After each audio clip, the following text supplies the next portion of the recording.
상당히 강경한 발언으로 보이는데 현장의 취재 기자 연결해서 몇 가지 더 알아보겠습니다. 임경아 기자. 네, 부산 백스코 미디어 센터입니다. 지금 청와대가 한 아세안 정상회의에 굉장히 정성을 쏟고 있잖아요. 이런 상황에서도 부산에서 지소미아 관련 브리핑을 한 배경 어떻게 봐야 될까요?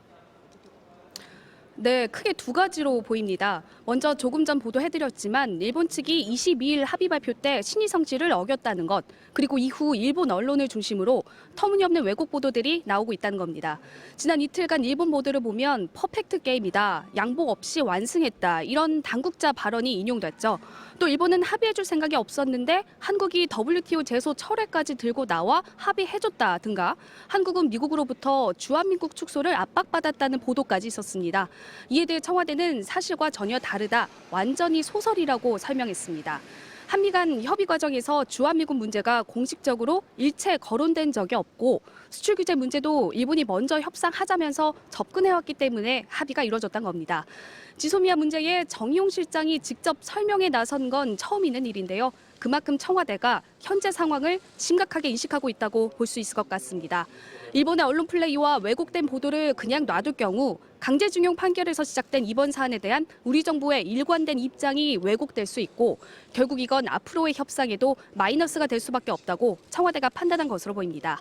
정의용 안보실장은 지소미아 종료 통보 효력, WTO 제소의 정지 결정은 모두 조건부였고 잠정적이었다는 점을 강조하며 일본 정부의 지도자들이 각별한 협조를 해달라고 공개적으로 밝혔습니다. 그런데 청와대가 일본 언론만 비판한 게 아니에요. 국내 언론에 대해서도 비판을 했죠. 네, 정 실장에 이어 브리핑에 나선 윤도한 국민소통수석은 일본의 시각으로 바라보는 국내 언론의 비합리적 비난 보도가 다시 시작됐다고 비판했습니다.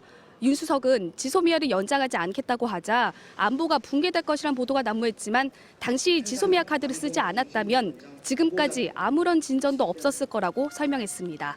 이어 일부 언론에서 다시 지소미아 카드를 쓰기 어려울 거라고 보도하는 것도 무슨 근거인지 이해하기 어렵다고 반박했습니다. 네, 그럼 내일부터 시작되는 한 아세안 특별 정상회의 소식도 알아보죠. 임 기자가 지금 부산에 가 있죠. 분위기 어떻습니까?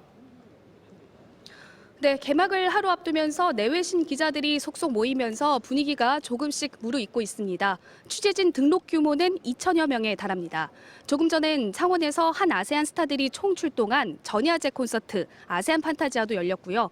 내일은 태국, 인도네시아, 필리핀과 정상회담이 있고 기업인 500여 명이 참석하는 CEO 서밋, 또 공식 환영 만찬도 예정돼 있습니다. 지금까지 부산 백스코에서 전해드렸습니다.